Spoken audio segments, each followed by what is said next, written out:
Hey there guys, welcome to this week's Money and Investing Show with me, your host, Andrew Baxter. This week, we are going to be talking about a big subject called how to retire by the time you're 40. Big goal for a lot of people, but it is doable. The only way to make it doable isn't about winning the lottery, it's about having a process. Understanding the journey that you're going to go on and moving through the different phases, perhaps from employee to being a business owner to ultimately becoming an investor and living the life of your dreams. It is a process, it's duplicable, it's been done, and there's absolutely no reason why you can't. And I know you're going to take a lot out of some of the anecdotes and first-person stories that we share with you in this show. See you in the broadcast. Hey there guys, welcome to the Money and Investing Show with me, your host, Andrew Baxter, and as always, my offsider, Mr. Mitch Hollerinshaw. That is me, Mr. Baxter, and I have got a really exciting topic for you today, probably one that people want to listen into, and that is the almighty question of how to retire before 40.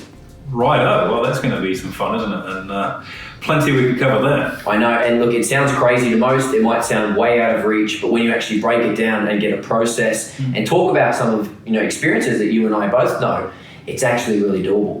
Absolutely, and I guess a good quote to start with is that really goals are just simply dreams with deadlines, and you've got to be very clear on what you want out of life. And if retirement at 40 is what you're after, then you've got to have a plan to do it, put some goals in play, have a timeline to get there, and of course some structure and methodology, which I'm sure we're going to get into in this. Absolutely, and we'll cover it all, and this will be a paint by numbers blueprint, so that at 40 years old you can be kicking back on the beach somewhere drinking pina coladas. If that's what you want. Well, I guess that's the first question we have to ask. Number one, what does retirement mean? Does it mean drinking pina coladas on the beach, or does it mean something very different? I think it depends on where you've got to in life, and I think a lot of people have that dream. It's like if you won the lottery, what would you do? And you just sit on the sunbed getting fat and having fun.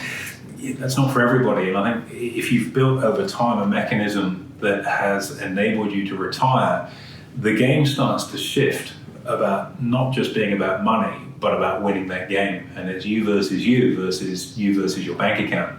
And quite often, and I'm sure we'll go through plenty of examples of this, where we've got people we know mutually and other people that I've worked with that are so beyond what it takes to retire, but they never retire because what they do is a labor of love and it's their purpose. So yeah, it will kind of shift in terms of what you're after. Absolutely, and there's that saying that if you do what you love, you'll never work a day in your life anyway. And you get to the point where what you're doing is so much, you love it so much that you don't have to give those people a cent and they'll still do it. I couldn't agree with you more. I mean, that's been me for the last 20 years. I've been in a very fortunate position where I absolutely love what I do, and I certainly don't consider it work. And I think when that motivation is from a very different place rather than chasing a dollar, it's on a purpose. I know that sounds quite holistic, but that really does help if you've got something that you're doing because you've got a very clear idea of what your motivation is for doing that. And very, very hard to do on your own. The key thing I would suggest is that for most people that have that as a goal is to have a mentor or a coach that's going to help you along the way for a couple of reasons. Number one, trying to work the game plan out on your own is quite tough. And number two, having somebody that's going to hold you accountable to make sure it actually happens is just as important. No different to a personal trainer at the gym. If you want the outcome, you need someone there making sure you do a full set of 12 rather than 8. Instead of 10, yeah, sure. And so it goes. So having a coach along the way is very clear, but you've got to have a plan. And I think it's also important that you've got to step back and look at what the various chapters of that plan really look like. Okay, well, let's break a few of those down. Now, for any of our viewers who actually don't know, and correct me if I'm wrong, was it 29 that you retired? Yeah, first crack at it was 29, which crazy when you look back at it. It's crazy. And it wasn't what I expected it to be, and that's why I say you've got to have a very clear idea or intention. I moved to Australia from the UK. I'm pretty well over there. I just traded the market from home, didn't work, didn't need to work, and was quite enjoying it for a very, very short period of time until I got bored senseless. And I think also I had a love affair with the fridge, put on a heap of weight. Every time you walk past the fridge, it's obligatory to see if the light's working. Best open the door and grab something out and have a munch on. Sure. And probably one of my more unhappy chapters in life, I'll be honest with you. And that was a great time to be trading. That was during the .com boom and bust. Very, very good times in markets, lots of money being made. But I think you have to have a purpose in life as well. And for me, that age, I hadn't done enough in terms of what I wanted to, and you start to move down different channels motivated by different things, not just simply money. Sure. So yeah, it was a bit of a wake-up call. You've got to be careful what you wish for. Absolutely, and I think people get that distorted reality of what retirement actually means. But, it can mean so many things to different people. So let's talk a little bit now about the process to actually retire before 40. What do you do? Where do you start? What does retirement mean? Does it mean having millions of dollars in assets? Or does it mean that you've got sufficient cash flow to stop you having to sell your time for dollars in something you're not happy doing? Both, I'm assuming. So if you can do something that gives you a sufficient income to buy your time back so that you can then make decisions about what you do with that time because it's what you want to do rather than what you have to do. And they're very different things. If you have to do something, there's always a level of resentment and a kind of pushback there. Whereas if you are on track with something that you just would skip out of bed every day and look forward to running in to better get on with, that's the right kind of place to be. So what does that dollar income need to look like? And it doesn't need to be millions and millions of dollars of assets for most people to do that. If you were able to bring in an extra, let's just pick some arbitrary numbers, $1,000 a week from your investments outside, meaning that you could take a different pay scale job to do what you want to do. Sure. Is that retirement? I don't know. It depends on what your definition is. Or is it just all out, I'm doing nothing, and I'm going to sit around on the sun lounger and have some fun around the world? I don't know. Everyone's different. So having a clarity on what that is. But the bottom line is to get to that point, whatever it is, you do need to have a process. And with any process, there are steps along the way. After all, when the process is right, the results always follow. Sure. So let's look at what that is. And I was quite fortunate. Probably one of my most impactful mentors, and it's strange how these things come about, is a guy. I read his book in 1997. I remember reading it. And I was working a long time ago. Yeah, I was working in the markets in London, doing well with what I was doing, enjoying it, not overly fulfilled. And that was prior to me moving here to Australia. I actually came out here for about 6 weeks in 97 for a holiday. First time I've been here, and made a decision then that I'd be back and certainly for a more permanent stay. And I remember reading the book, and it was Rich Dad Poor Dad by Robert Kiyosaki. It came out in 97. I'm a voracious reader, couldn't wait to get my hands on it and smash through that 5-6 times. Now, it's interesting because my relationship with Robert, I started reading his book in 97. I've got to spend quite a bit of time with him personally because we've toured together now for about the last 12 years. And that time that you spend backstage chatting away about business, and for me, he's been a very, very important mentor because in my life, I'm from a working class family and I'm from multiple generations of working class people. And no one had owned their own business before, certainly in my family. No one had been to university either, I might add. I already graduated and so on prior to that. But it set me up to realize that there's a game plan outside being an employee. And if you look at then Robert's subsequent work, and this isn't a plug for Robert, I'd recommend his books to anybody. Follow a lot of that advice, Rich Dad Poor Dad, and particularly Cash Flow Quadrant, where you move along that board from being an employee to being self-employed to being a business owner to being an investor. Most people start out as employees, some people stay as being employees, and that's not a bad thing because you can achieve your goal of being retired, whichever quadrant of that you're in. But making that transition through, most people listening to this podcast right now probably are in a job and you're thinking it's not possible for me to get to this gilded land of being retired. And yes, it is. You just need a different game plan or to spruce it up. So a lot of people's first experience out of working for somebody else, and that's tricky. Let's face it, if you're a surgeon, for example, you're an employee of the health system, or you've gone out into private practice where you're now self-employed. You're still a surgeon, you've got a level of expertise, you're getting paid hopefully quite well for what you do. But when you move into being self-employed, basically you just own your job. And the easiest route for a lot of people into that, being an employee, just backpedal for a second, save like hell.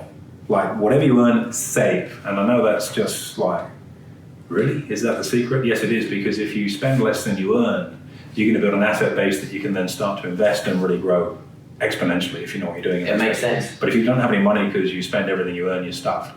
I don't think I'll get a better paying job because the more you earn, the more you'll find a way of spending if you don't have that habitual ability to save. Very, very important. Get saving, start yesterday. Start before yesterday if you had a time machine. I'm done working for somebody else, I want to work for myself.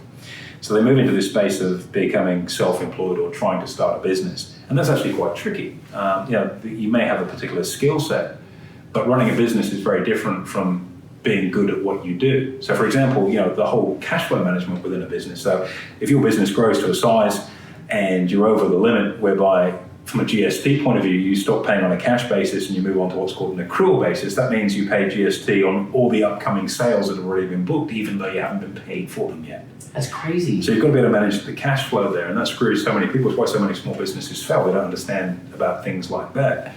So the move into franchise seems to be the easy route. And moving into a franchise, you pay a fee to go into it. And it's kind of a done-for-you service. All you've got to do is supply the labor, but now you just own a job. The growth potential, the ability to sell it might be there. Can be tricky. Like Neighbours of Mine own a phenomenal national franchise, very, very well-known one, with thousands of outlets around the country. It's been a very good one for them.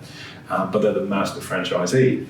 Is it so good for the franchise? I don't know. Theirs is actually a very good one, but there's a lot of murky space in there if you start to dive into that in Australia. So that move into being self-employed probably doesn't give you the freedom that you want, and probably gives you more stress. You've moved from being an employee where everyone takes care of all the hard stuff, and now you're just working for yourself. And you'll be your best boss. You'll work really hard. Sure. The day you don't go to work, you don't get paid. But that's not the same as owning a business. Absolutely. And just drawing on my own personal experience, I think of my dad, really good role model of mine, and he's kind of in this exact situation. He started off working as a painter, believe it or not, when he left school. He then started up a number of businesses in the cafe space, and then now towards gyms, which is where you and I met, funnily enough, at the gym. Now, he started off working his bottom off, 6 a.m. till 8 p.m. every day, and he was the business. He's now got himself to a point where he's able to take a step back and pretty much semi-retire. He's still the owner of the business, but he's achieved that goal of actually taking a step back and having more time. And one thing he taught me is that in any great business and leading into retirement before you're 40, hopefully, is that you have to have, the 4 people in a business. That's your mechanic, your engineer, your manager, and your entrepreneur. And without those 4 people, it's not a hierarchy. They all codepend on each other. Without one of those people, the business fails. Now, most people start at the mechanic and they work themselves up, which he did as well. But it's a really good framework of putting around A, how to make your business successful, and then B, how to actually take a step back from it. Brilliant model and a great analogy, and your father's an inspirational person, no question about that. He's a very, very strong character. So hearing of his success comes as no surprise. He's been the driver in that. Running a business like that, and it's interesting what you say, it's about hierarchy. It's an ecosystem. It is. Everything has to pollinate off each other because there's no one that's more important than the other. All of those components have to come together. And again, that's quite challenging to do if you've made this move from being an employee into being self-employed or moved into business. Typically, if you're starting a business, it's you plus the phone and the laptop, and then maybe you outsource your bookkeeping, and then maybe somebody comes to join, and then you put someone on there. The key goal in the business, from my experience, and we've got a pretty substantial business, is your primary goal is to make yourself redundant as the business owner by building really robust processes where you can bring people in that can do the doing. So I guess as your mechanic. And that's so important, because as long as you've got your head down in the guts of the business, you're working in it rather than on it, which is a massively overused cliche, but it's so true. And this whole goal of being retired by the time you're 40 will not happen if you've just got your head down into the business. You've got to be able to step out of it and look for new opportunities, expansion, joint ventures, distribution channels, and so on and so forth. But you can only do that if you've got that time back. Most people that are self-employed, myself included in my early years, with any people in the world that would make the conscious decision to work 80 hours instead of 40, because that's typically what has to happen until you get the momentum in this thing. And most businesses fall over because either the drive of the entrepreneur doesn't have the depth of character and stubbornness, which is what it boils down to see it out, or their model is just totally flawed. Sure. So building up that where you can step out of it and put people in, initially people doing the doing, and then people to manage the people doing the doing. Exactly. And then stepping out of it and just steering the ship based on your experience and listening to the feedback is critical. Now you go, well, why are we talking about running a business? I want to be retired as I'm 40. If I go back to Robert Kiyosaki again on Rich Dad, Poor Dad. Okay, the tax regime and system is rather different in the US to here, but it's not that different. And if you were in a situation where you was pay as you go, you get to spend the net. Okay. If you're in a business, you get to run all your expenses out of the gross, and then you get to keep the net. And so by able to tilt yourself into that space, all of a sudden, the tax structures are much more favorable. And I'll be very, very clear and unambiguous on this. This is not about tax avoidance. That is not our space. It's not something I would ever endorse. It's a very foolish thing to go down that pathway. The ATO have got very sophisticated systems, and rightly so you pay your fair share. But the reality is, by organising yourself in the appropriate structures, and this way having a good accountant in your team, and good accountants are literally like hen's teeth. I've burned through tens of accountants over the years until we've dropped anchor where we know we've got a good backstop. Getting a good accountant to advise on that structure all of a sudden means that there's so much stuff you can be running legitimately through your business that's going to help you towards your goal of being retired before tax. And if you can play that before tax game, that's where liberty really starts. Likewise, if you're stuck in the employment box and potentially if your given line of work doesn't afford you the ability to be in business or that doesn't mean to say you can't retire by 40, but you've got to get yourself structured very, very carefully there to make sure you've got some great tax benefits to get your tax proportion down. And I'm not just talking about negatively gearing, that's a dead duck. You've got to have an asset that produces cash flow. But having other structures in there, and our financial planning team do that sort of stuff all the time. It's funny because what sounds, so simple just chatting here about in our broadcast is something that so many people forget, especially when they're young into this game. And we talk about starting early to getting to retire by the time you're 40. Someone who's 19 or 20 who's just finishing university and is starting their first job would really have no idea about this. So, for someone who is maybe looking for a little bit more guidance on the route on how to get to this almighty goal of retiring before 40, what do you suggest? What is their exact process? You have to start investing. And the best investment you're going to make is in yourself. In the first instance, if you've no idea what to do, invest in finding out what to do, because the return on that investment, time is way more valuable than money. Let's say you put down $3,000, $4,000, $5,000, $6,000 to buy a program, and there are a lot of bad programs out there and some great programs too.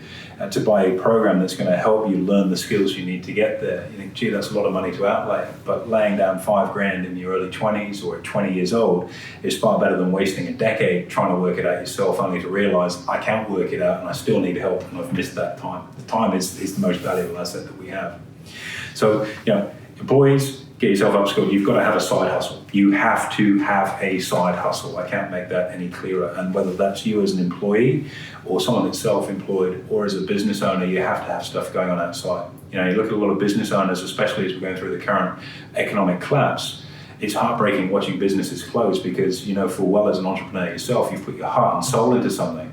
And if all you've got is that thing that you've put your heart and soul into, if something happens and it falls over, let's say you get sued, there's a vexatious claim made against you, you go to court and for whatever reason you lose. Or the economy turns, as we've seen rather quickly recently, and that business is gone. If you don't have a side hustle, it was all in vain. You've got to be able to take the money out of whatever vehicle, employee, self-employed or business owner, and get it into that investment space as quickly as possible.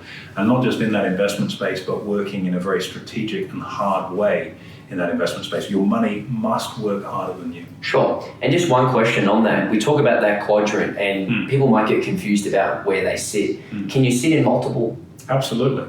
So your goal is to be an investor because that's going to set you free. That's where your money is working ideally passively for you. It's outperforming other market returns or in line with market returns if that's what your goal or objective might be. And at some point in time, you may get enough return out of that to be able to stop being in the quadrant that you're in, whether it's an employee or self-employed or a business owner.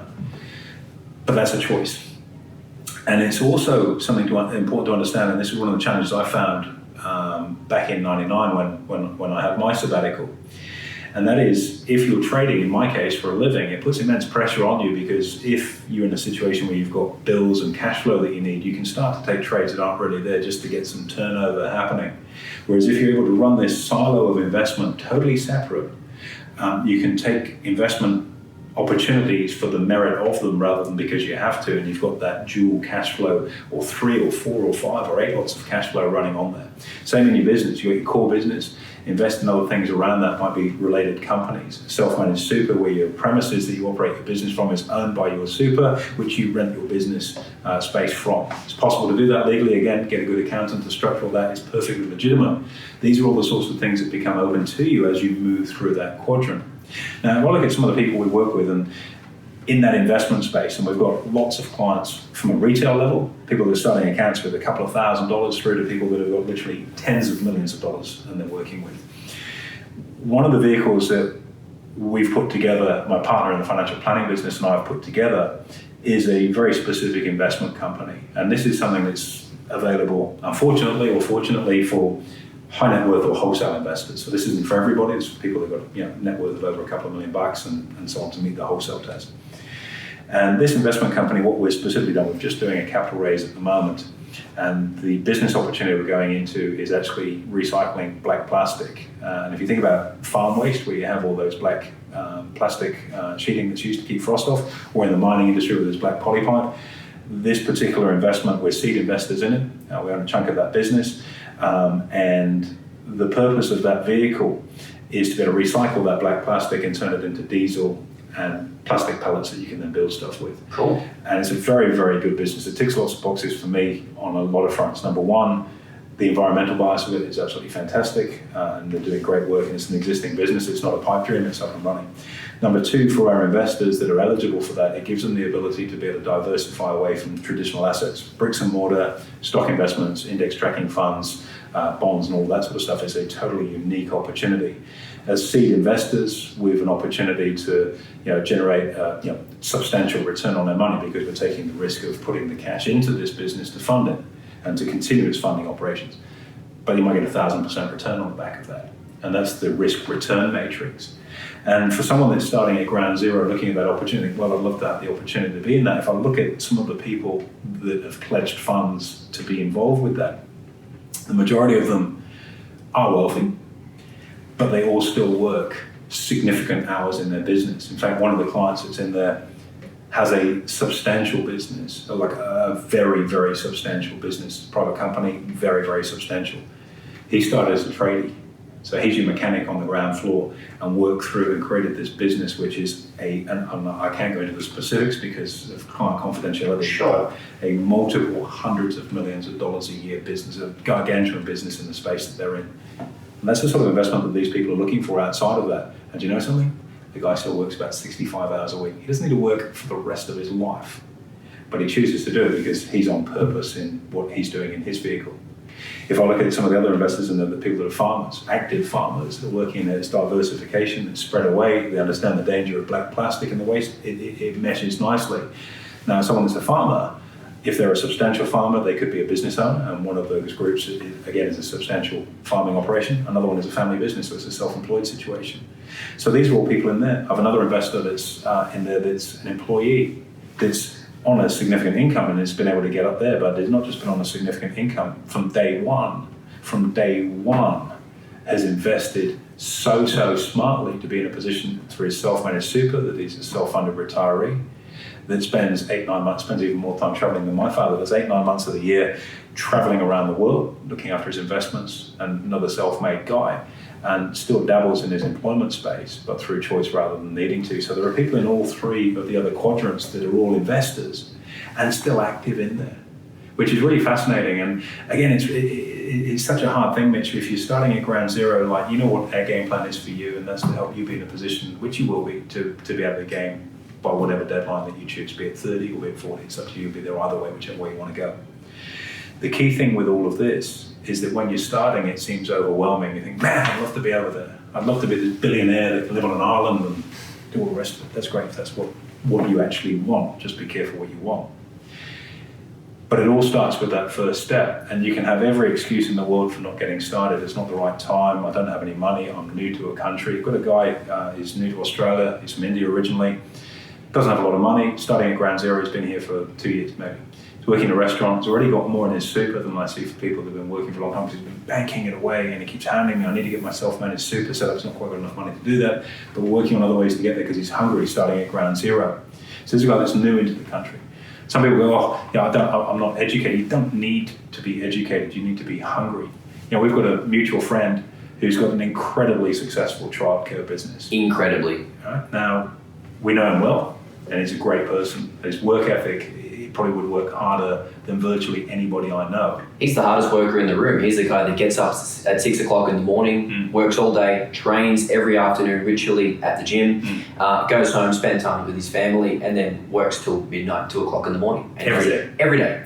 Every Saturday. And that's an interesting game that he's playing against himself, because it's not for the money. No. Doesn't need that by a mile. And it's not for any other thing to see, where can I take this? And this whole goal of getting retired by 40 It's you versus you. It's not you versus investments. It's not you versus society. It's not you versus the government. It's not you versus your boss. It's you versus you. Because if you want to break out of that and have a red or crack, there is nothing stopping you. Look at other people that have come and kicked big goals, and someone that's a huge role model for me personally. I know his son, an incredible entrepreneur, born, abandoned by his birth parents, adopted by a very, very poor family in Melbourne, no skills, no education, no qualifications. He's currently one of Australia's top 5 billionaires because he just had some drive and had a desire to do something. I also know from knowing his son that the father works harder than most people. And he's into his 70s right now, and that's a gentleman by the name of Kerry Stokes, owns Channel 7, amongst many, many other things that he owns within his business empire. And when you look at those sort of stories, here's a person that would have every excuse for not being successful, but has used that as a lever on themselves to say, hey, I want more. And in doing that on his journey, he's not some cruel capitalist. This is someone that's been incredibly generous to multiple people throughout that business journey, an incredible shoulder for someone, for example, in the media space that's gone through some really difficult times. James Packer, Decron, even though they're arch rivals in the business world, they've become personal friends because Kerry Stokes is that person.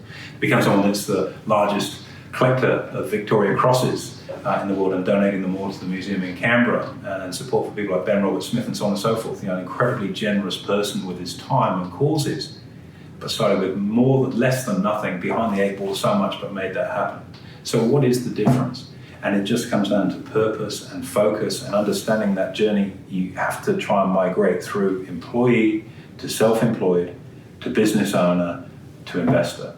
Now you can stay in those other 3 quadrants, whichever one of the 3 you happen to be in, but you have to get into that investment quadrant. And when you're in there, start leaning on some of the services that we can provide to get that money working harder. And that's how you get to be retired. Wow, and I think there's so much good information out there, and not only is it informational, it's also inspiring, because you think about it, it's whatever circumstances we think we're facing in terms of hardship or adversity, there's always someone worse off, and we need to be grateful for what we have, and we need to use it to our advantage. 100%. It's never been easier to be successful, yet it's never been harder to be focused. There you go. AB, look, it's been an absolute pleasure to get your guide on everything here. Thank you very much for your time. And that's right. It's good to chat. This whole goal, be retired before you're 40. Some people will be listening to this right now and go, you haven't talked about how to get retired before you're 40. Yes, we have. Do you know the key thing, key distinction?